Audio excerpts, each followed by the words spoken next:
You're listening to the 40 Fit Radio podcast, dedicated to the 40-plus community. Join us as we discuss the truth about fitness and health using science, reason, and the experiences of our host and content experts. Welcome to the 40 Fit Nation.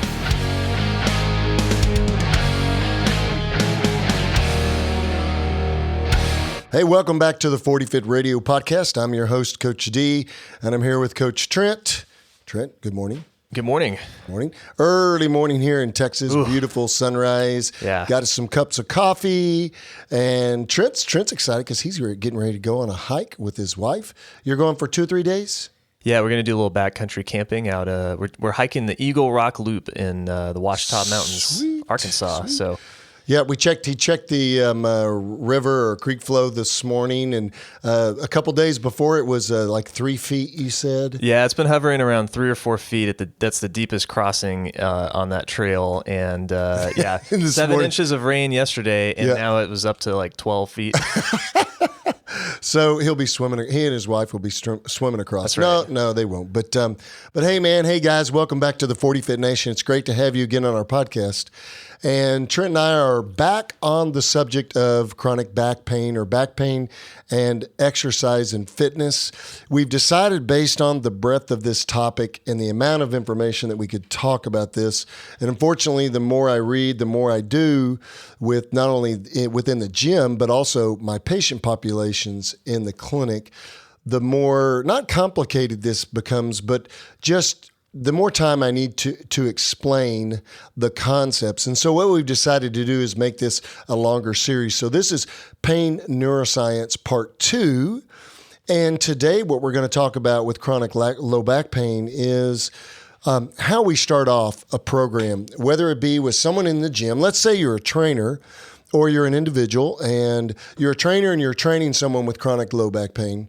Or you're an individual and you're doing your own thing at home with exercise intervention or a fitness program or in a gym somewhere, but you don't necessarily have a coach or trainer. Either way, we're going to talk about the principles that need to be applied to start out with on a program so that you can get back to normal life and you can improve your quality of life or your client can improve their quality of life. And this is especially important with that population over 40 because 8 out of 10 of you are going to suffer some type of back pain, a much smaller percentage, but about 30% of those will become chronic low back pain patients that will deal with chronic low back pain throughout their life and many times allow that low back pain to significantly limit what they do. And that does not have to be the case. I'm living proof of that. And hundreds of my patients are living proof, and my gym clients are living proof of that. So we're going to talk about that this morning. But first, before we get to that, I want to set a disclaimer out there to some of the medical professionals that might be listening, whether you be a doctor, a PT, a DO, an MD, a surgeon, whatever, a chiropractor. And that is this: if an individual, a trainee, has specific neuropathic pain that's of an acute nature, neuropathic pain would be nerve root or spinal cord or some type of nervous tissue generated pain of an acute or subacute nature, it's new pain, or even if it's pain that's been there for a while, and they have with that associated what we call dermatomal changes, which means sensory changes like numbness, tingling, those types of things, or they have myotomal changes, which would be actually a loss of muscular function, which might include something like a drop foot or the lack of ability to extend your wrist or a grip or reduced quad strength or something like that, where there's a specific motor nerve root pattern, and or also decreased reflexes in a like a knee reflex, in the quad tendon reflex or Achilles or anterior tibialis, or those types of symptoms, combined with also, if you have a low back or a bad cervical problem, you could also have changes in your bowel and bladder where you have incontinence, or you notice that you soil yourself. Those are all symptoms that we're not treating with this program. Those are all red flags, things that need to be triaged by your doctor of physical therapy, your surgeon, your physician. So what we're not saying today is basically this. If you've got a drop foot and you just recently had a drop foot and you're losing your bowel and your bladder, go out and strength train. I'm not saying that. So that's important to understand, because there are sometimes when you have an injury or you have a problem, you have to get adequate diagnosis first. Now, what you do with that diagnosis afterward is where there's a lot of difference in the field of both physical therapy and also strength training and fitness. And my approach is a little different than some. And so we'll talk a little bit about that today and how to treat or train some of these problems. And so for the lay people out there, the key there with those red flags is acute, right? Acute pain versus chronic. Yeah, you can have a chronic condition that becomes more acute and then subacute.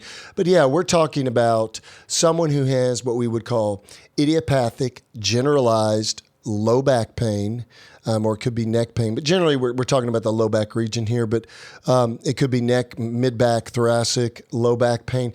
But it's a generalized idiopathic pain, not tied to any one structure per se, but they have pain and they have perceived pain. And normally this is something that has been there for several months or even many times several years. Sure. You know? Okay. And it really hasn't changed much. If it changes in any way over time, it can become worse. But it's a gradual progression of worsening.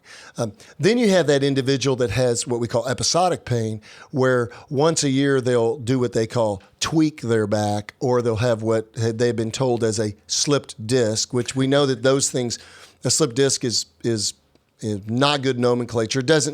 You don't slip disc.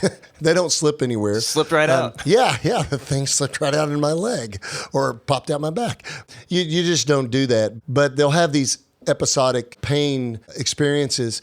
And what we see in those cases is many times that's due to a lack of strength and a lack of proper back usage in daily habits. So number one, they're weak. And number two, they're using their back in a manner that is inappropriate for the use of it as a machine. Right. And those people are experiencing acute and subacute episodic pain over time. And we can treat them the same as we do as the chronic patient in many occasions with strength training and education. But that patient person will experience generally more episodes. The episodes become more frequent. Sure. Yeah. Year over year, it's like one tweak a year. Now it's 2 tweaks a year. Now I'm tweaking my back every 3 months or now you're seeing the chiro every week. Yeah, exactly. And we don't want them to do that.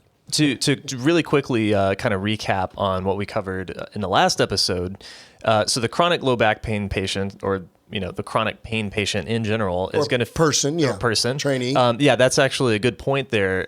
Let's make that distinction. We like to say person because oftentimes people with chronic pain will associate their identity with being a pain patient. Like, oh, I'm the pain patient. I'm the guy with the bad back. And we're trying to get away from that because that's a maladaptive distinction. Yeah, right? Yeah, exactly. I fell into this myself when I was going through my back episodes. There was about 2 years there where I became the back patient. I became the identified back patient. And I was a back patient. I was being actively treated by several doctor friends and having procedures done. And what I experienced was basically I started to internalize the idea that I was going to be the therapist with the back problem.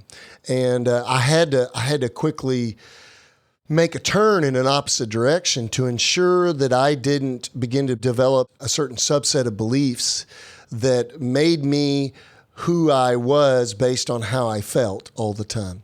And so just through some basic education, some of the things we're going to talk about this morning, I began to kind of rework that and resensitize, rewire the way I thought about what I was experiencing. Now, that didn't change the fact that I ended up having 4 back surgeries. But after those back surgeries, I approached my my care and my recovery rehabilitation differently than most people would have. And no matter what, I was heading down that same road because I had a spondylolisthesis that was unstable. No matter how strong I was crazy strong, it was still going to produce significant lancinating nerve pain down my leg and cause muscle weakness. So we had to stabilize that segment. Eventually, I had a lumbar fusion, posterior lumbar interbody fusion, a PLIF is what we call it at L4, L5. So I got 4 screws and 2 rods there.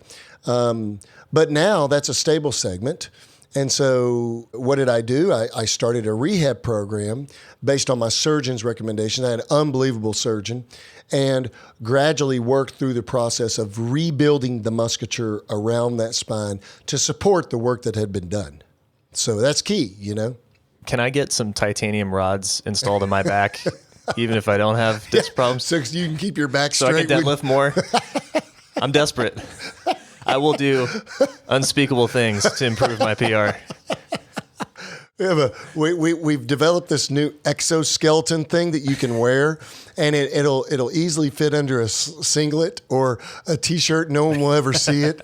Have you seen? All right, so sorry. As an aside, it's like X-Men. There's something that came out of Japan, and of course it's Japan because it's they just have a knack for inventing these things. But it's like a bodysuit designed for industrial workers. Oh yeah, I've seen that. Yeah, it's bionic. Basically. Yeah, it's like a bionic suit to help you lift heavy objects. Yeah, it's incredible. And it's like it's cool, but I remember seeing the stats on it. It's like you can lift up to 250 pounds off the ground. Yeah, and I'm just thinking, I'm like, I mean, I do that already. Why not just that's warm up. That's warm up. How much do those things cost?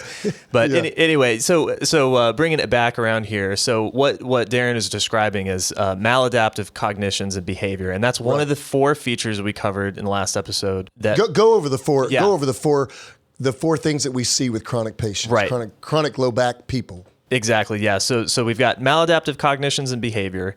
We've got central nervous system changes, right? So the perception of pain will change. That often leads to actual spinal changes as motor control gets altered, and people start using their back in an inefficient way. And then finally, we have comorbidities that could crop up as well. So that's, as you mentioned before, insomnia, inactivity, that leads to a host of all other kinds of pathologies. Right, metabolic syndrome, right, sedentary lifestyle, diabetes, hypertension, these other things, these other comorbidities. So those 4 things really begin to shape. So now we have someone who really had mostly a perceptual issue. They had pain, and then the pain didn't go away the way they thought it would. And now they have some of these maladaptive behaviors, but now they have some rewiring issues, some central nervous system issues, some motor sequencing issues on how they fire musculature because of pain. They have painful movement patterns. They begin to substitute, compensate the way they move. A good example would be I've had patients in my clinic that when they go to stand back up, it looks like they kind of roll up versus stand up normally, and they give their back and their hips come forward because they're not really wanting to extend their low back. Yeah. Well, we've got to retrain them to move correctly. And then, like you said, the last thing, the comorbidity issues, which are real problems. I mean, everything's real, but now these are organic problems that we have to change. Yeah, you can see easily how something simple as midline obesity can change if you've got a weak back and now you've got a lot of belly mass to move around. That causes some real structural and functional issues with just using that back. Sure. So how do we pull a patient or a person rather? It's so hard to get. It is. Yeah. For me, it's almost impossible because that's what I've done for 28 years. Yeah, so you've been treating. So how do we pull a person? How do we help them pull out of this negative loop? Well, any trainee, whether they're in a clinical environment, being treated by a medical professional, or whether they're in a fitness environment, because I believe a lot of these things can be dealt with and improved in a fitness environment in the hands of the right people. But any person, the first thing that we want to do is proper education. We want to use pain neuroscience education to help people understand that you can have pain without significant structural damage in an area or something that has to be quote unquote treated with passive medical intervention, and we can better help you to cope effectively and improve your belief system, your pain belief system. And while doing that, also begin the rewiring, begin the remotor sequencing, improving the fear avoidance behaviors. And also then all of those things will in turn begin to attack the comorbidities, the things that have occurred due to the lifestyle of chronic pain.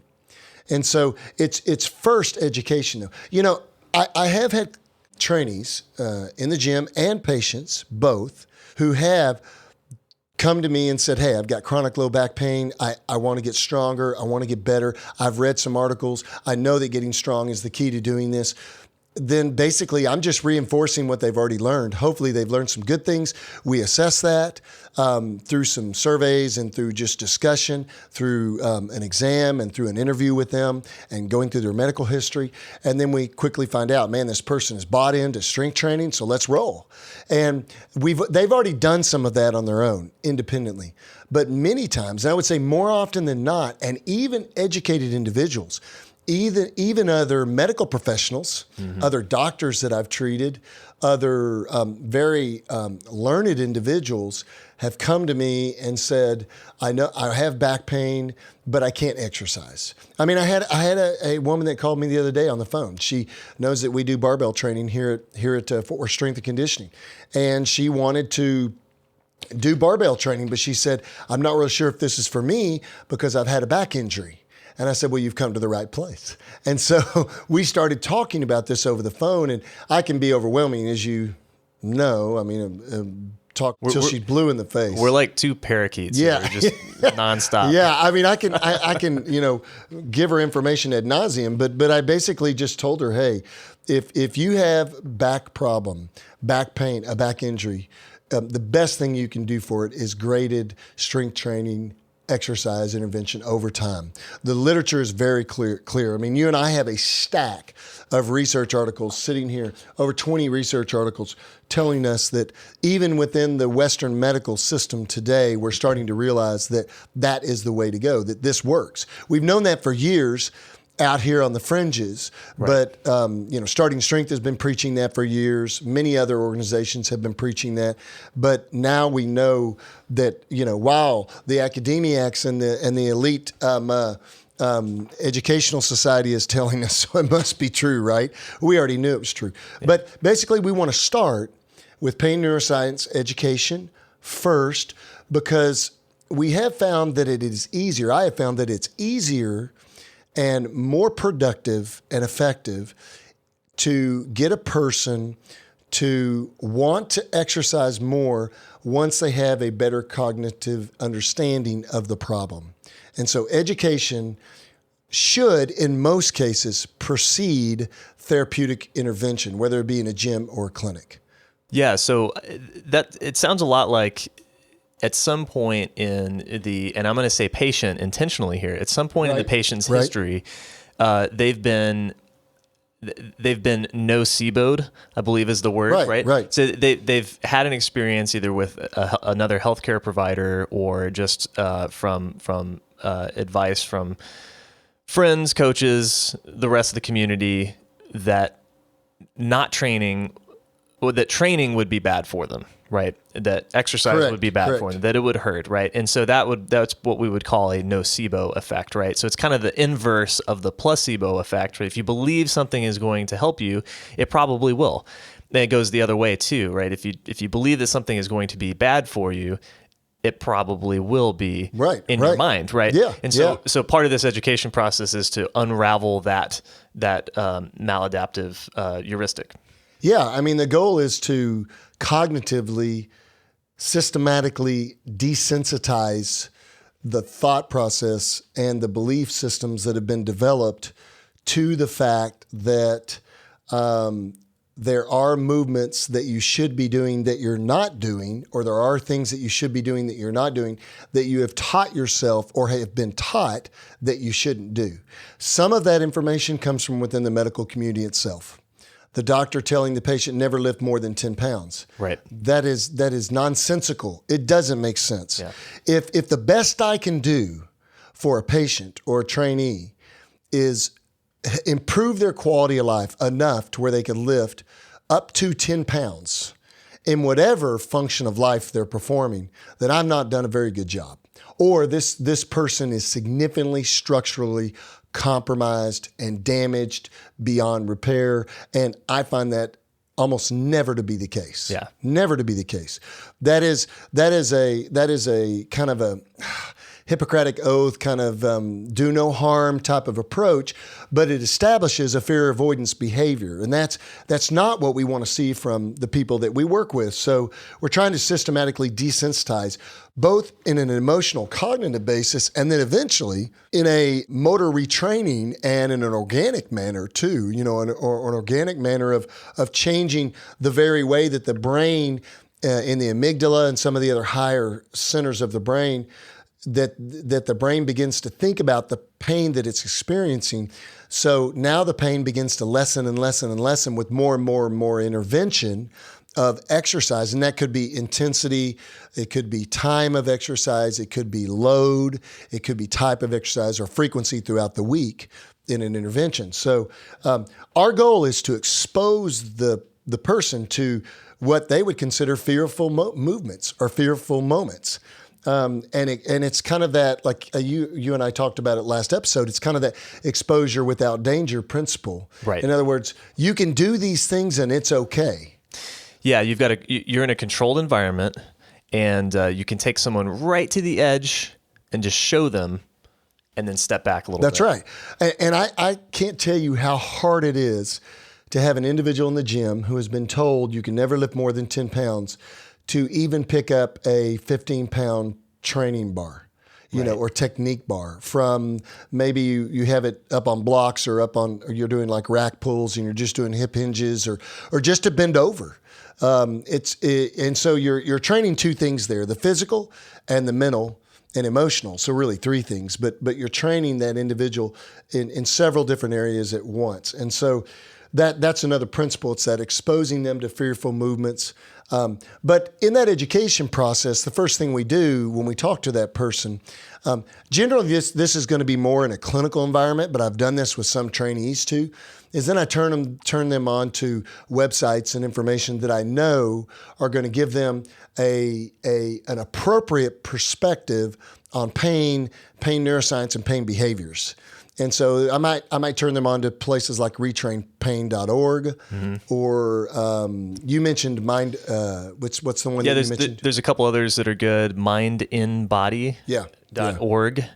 And then there's also Pain Science. I think it's excellent. painscience.com. I think that was a .com. Yeah. And all three of those sites, along with handouts, I might sit down with them with my anatomy text and show them how the back is designed structurally. I might show them a spine and show them how the design is put together and how stable a structure it can be for 99.9% of the time.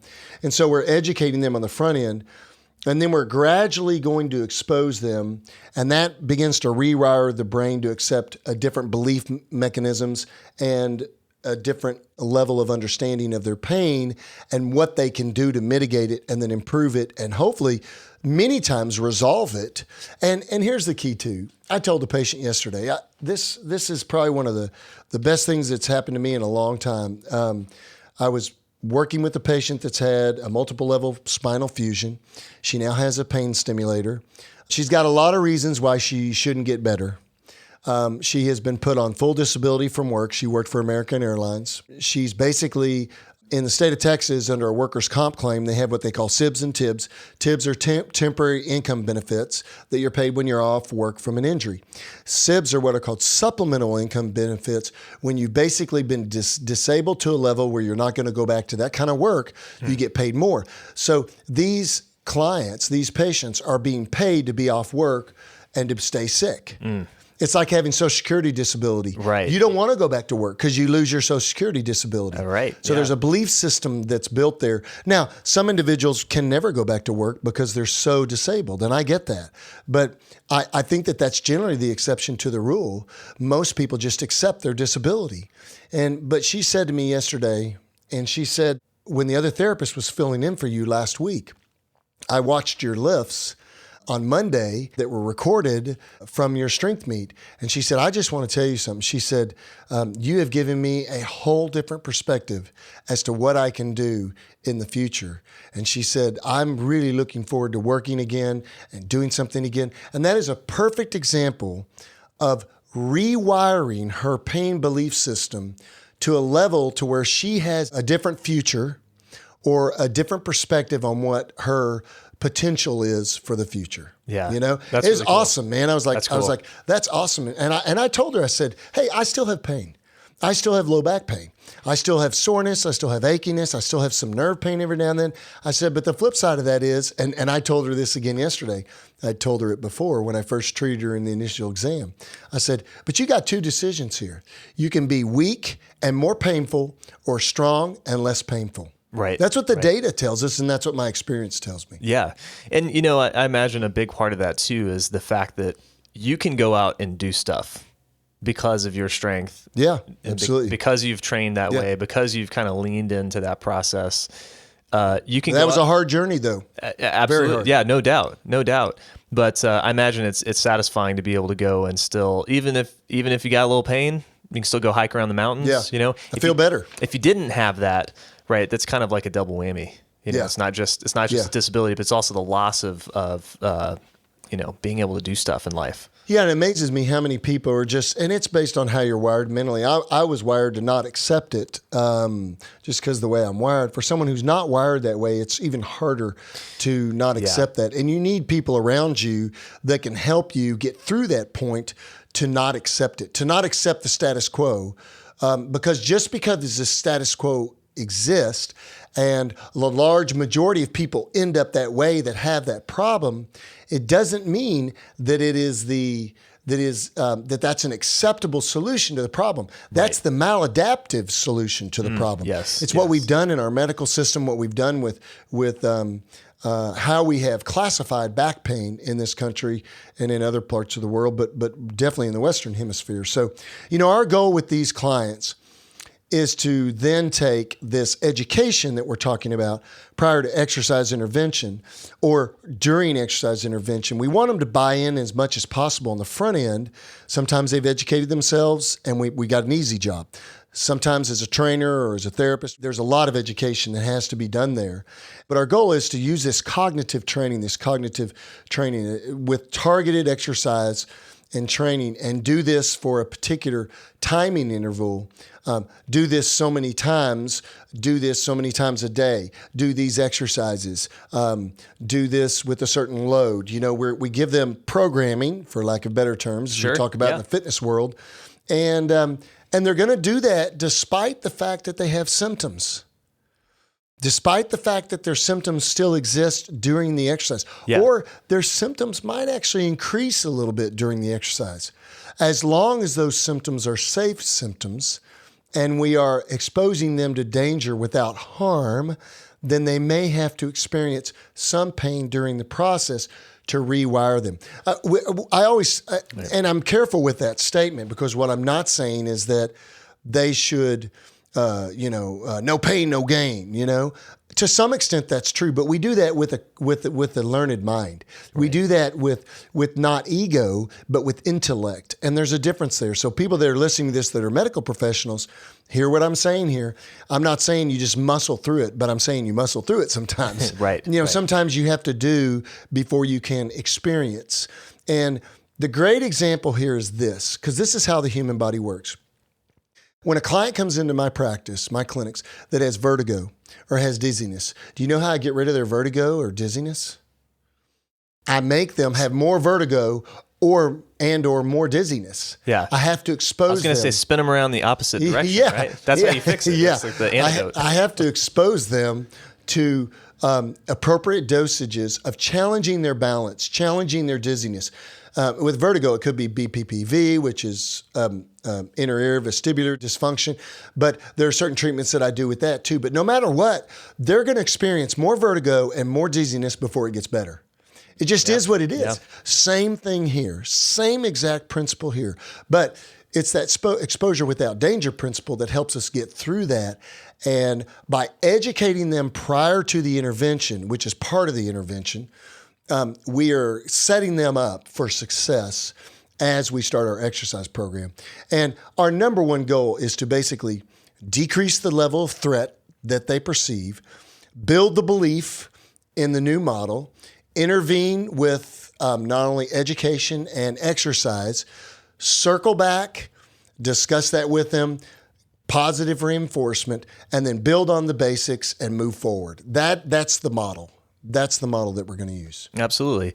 And, that still fits into the model for training adaptation that we outlined in the early episodes, It's right? exactly the same. Even though they may not be lifting a barbell or doing, an interval on a bike or whatever, we've still got stresses. Yep. They've got to recover from that. And it's probably more of a mental recovery, right? And less of a physical recovery. Right, exactly. There's both Yeah. going on, but it's Yeah. probably more mental than it is physical at this point. But the model still holds, right? The stress recovery adaptation. Absolutely. And It's then you the same. titrate the stress up just a little bit more. Yeah. So And the mind works the same way as the emotions do, and as the physical musculoskeletal system does too. It all works the same in regards to adaptation. yes. The principles are very, very similar because that's how humans work. And I will say this, I think it's key that people understand that you can be very, very active in your life and have back pain. It's just part of living. We're bipedal, we stand upright, our spines get compressed, we get problems, we get sprains and strains, we get degenerative issues. Hey, guess what? Welcome to human life, But next time, what we're going to talk about, and this is going to be a very important episode. This will probably be our last episode on back pain for a while. We're going to talk about the specific exercise interventions that I use both in the clinic and also in the gym to improve low back pain and to improve function in both gym clients, trainees, and my patients. So that's going to be an important episode. And I will tell you this, we don't complicate to validate. We don't make it complicated. I keep it simple, but it's simple, it's hard, and it's effective. It works.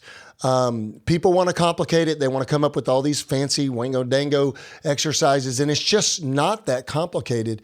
We begin to use the spine the way it was engineered by its maker to use it, and all of a sudden things start coming together. So yeah, sorry, can't guys. wait. No Bosu balls on the 40 Fit Radio podcast. I do not use Bosu balls for spine training. For those of you who do, great. I'm not saying it's a bad thing, but I think there's some much better, more effective foundational exercises than standing on a Bosu ball.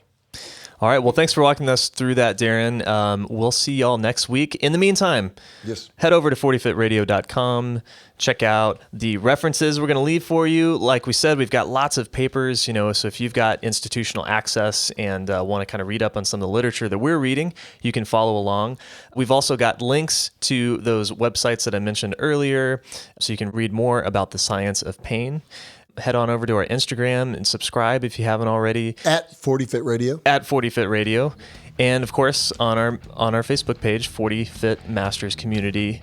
Tell us about your experiences. This is we're trying to promote community here and share our collective experience as a group with pain, with rehab, because everybody's story is valuable, and we're always learning from other people who have walked down this road before. So definitely.